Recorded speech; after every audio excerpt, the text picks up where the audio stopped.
రాజ్యాంగంలో అంబేద్కర్ అట్టడుగున్నటువంటి వర్గాలకు ఎస్సీలకి ఎస్టీలకి వెనుకబడిన తరగతులకి వాళ్ళందరినీ కూడా ఆర్థికంగా పైకి తీసుకొచ్చి వాళ్ళని సమాజంలో భాగస్వామ్యం చేయాలని రిజర్వేషన్ రాజ్యాంగం.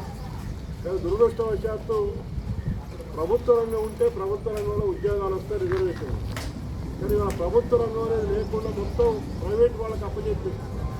వనరులన్నింటినీ బ్యాంకులు, ఎల్ఐసీలు, రైల్వే, అన్ని రంగాలు కింద భూమిలో ఉప్పు గనుల దగ్గర నుంచి ఆకాశంలో ఎగిరే విమానాల దాకా అన్నింటినీ ప్రైవేట్ వాళ్ళకి అప్పచెప్పింది. దీనివల్ల రిజర్వేషన్లు కూడా ప్రమాదం వచ్చింది. ప్రభుత్వంలో ఉద్యోగాలు ఉంటే అవకాశాలు ఉంటే రిజర్వేషన్ ఉంటుంది. కానీ వాళ్ళ ప్రభుత్వ రంగమే లేకపోతే ప్రైవేట్ రంగంలో రిజర్వేషన్ అమలు రాకపోతే ఇక వెనుకబడినటువంటి వర్గాలకి ఉద్యోగ అవకాశాలు కూడా తగ్గిపోతుంది. అందుకని వాళ్ళ ప్రైవేట్ రంగంలో రిజర్వేషన్ల కోసం ఉద్యమించాల్సినటువంటి పరిస్థితి. ఇవాళ అనేకంగా రాజ్యాంగం యొక్క మౌలిక సూత్రాలకే భంగం కలిగేటువంటి ప్రమాదం తీసుకుంది. ఒకవైపు గణతంత్ర దినోత్సవం సందర్భంగా మరిన్ని మన రాజ్యాంగ విలువల్ని పరిరక్షించుకోవాల్సిన సమయంలో రాజ్యాంగం యొక్క దాన్నే మార్చేసేటువంటి ప్రయత్నాలు చిత్రం జరుగుతుంది. అందుకని ఈ 77వ గణతంత్ర దినోత్సవం సందర్భంగా ఈ లౌకిక వ్యవస్థను పరిరక్షించుకుంటూ మన రాజ్యాంగం యొక్క విలువలు కాపాడుకునే దానికోసం, ప్రజాస్వామ్యాన్ని కాపాడుకునే దానికోసం మనందరం కూడా రాబోయేటువంటి రోజుల్లో ఈ రాజ్యాంగ విలువల్ని పరిరక్షించుకునే దానికోసం మనందరం కూడా పనిచేయాల్సినటువంటి పరిస్థితి వస్తూ ఉంది. దానికోసం ఈ 77వ గణతంత్ర దినోత్సవం సందర్భంగా ఆ స్ఫూర్తితోటి ముందుకు పోవాలని చెప్పేసి మీ అందరూ కూడా మనం చేస్తాను.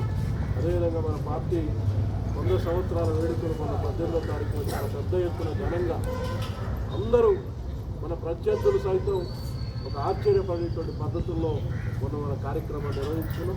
ఈ కార్యక్రమంలో ముఖ్యంగా 1 టౌన్ ఏరియాకు సంబంధించి మన మల్లేష్ కానీ, వరదా నరసింహరావు గారి మిగిలినటువంటి కామెంట్స్ అందరూ ఇక్కడ ఉన్నటువంటి జిల్లా నాయకులు, పట్టణ నాయకులు పెద్ద ఎత్తున అన్ని కార్యక్రమాల్లో కూడా భాగస్వామ్యం వహించి ప్రచార కార్యక్రమంలో కానీ, అలంకరణలో కానీ, జన సమీకరణలో కానీ అంత మునుపు జరిగినటువంటి అన్ని కార్యక్రమాలు కూడా పెద్ద ఎత్తున పాల్గొని దాన్ని జయప్రదం చేయడంలో 1 టౌన్ ఏరియా శాఖ చేసినటువంటి కృషికి మనస్ఫూర్తిగా పార్టీ తరఫున మీ అందరికీ కూడా తెలియజేస్తున్నాం. ఇదే స్ఫూర్తితో మనం ముందుకు పోవాలా. రాబోయేటువంటి రోజుల్లో మొన్న ఏ విధంగా 100 సంవత్సరాల కార్యక్రమం ఏ విధంగా పెద్ద ఎత్తున జయప్రదం చేసుకున్నాం, రేపు రాబోయేటువంటి కార్పొరేషన్ ఎన్నికల్లో కూడా ఈ ప్రాంతంలో మన పార్టీ బలానికి తగ్గినటువంటి ప్రాతినిధ్యాన్ని సంపాదించుకున్న దానికోసం మనం అందరం కూడా ఐక్యమత్యంగా పనిచేయాలి.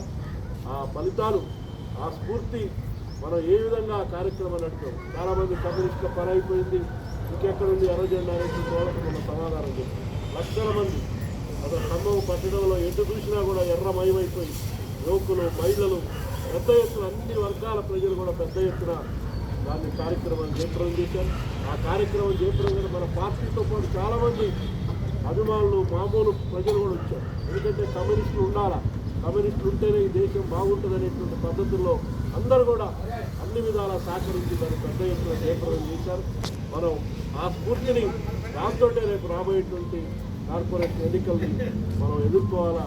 దాంట్లో మంచి ఫలితాలు సాధించాలి. ముఖ్యంగా 1 టౌన్ ఏరియాలో మనకి బలమైనటువంటి ప్రాంతంలో మన ప్రాతినిధ్యాన్ని సంపాదించుకునే దానికోసం ఎవరైతే మన పార్టీని గతంలో పార్టీ ద్వారా నచ్చుకొని పోయారో వాళ్ళకు గుణపాఠం చెప్పింది. మీరు పోయినా ఇక్కడ పార్టీ ఉంది, మళ్ళీ గెలుస్తున్నటువంటి విశ్వాసాన్ని మనం మన పార్టీ కల్పించేటువంటి పద్ధతిలో పనిచేయాలని అందరూ ఐక్యంగా మన పార్టీ విజయం కోసం మీరు అందరూ కూడా కృషి చేయాలని చెప్పి తెలియజేస్తూ 77వ గణతంత్ర దినోత్సవం సందర్భంగా మీ అందరికీ కూడా గణతంత్ర దినోత్సవ శుభాకాంక్షలు తెలియజేస్తూ నాకు ఈ పతాకాన్ని, జాతీయ పతాకాన్ని ఆవిష్కరించేటువంటి అవకాశం కల్పించేటువంటి గారికి, మల్లేష్ గారికి, అందరికీ కూడా నారాయణ నాగేశ్వరరావు గారికి, శ్రీ గారికి, రవి గారికి, అందరికీ పేరు పేరున అందరికీ కూడా అందరికీ కూడా ధన్యవాదాలు, కృతజ్ఞతలు.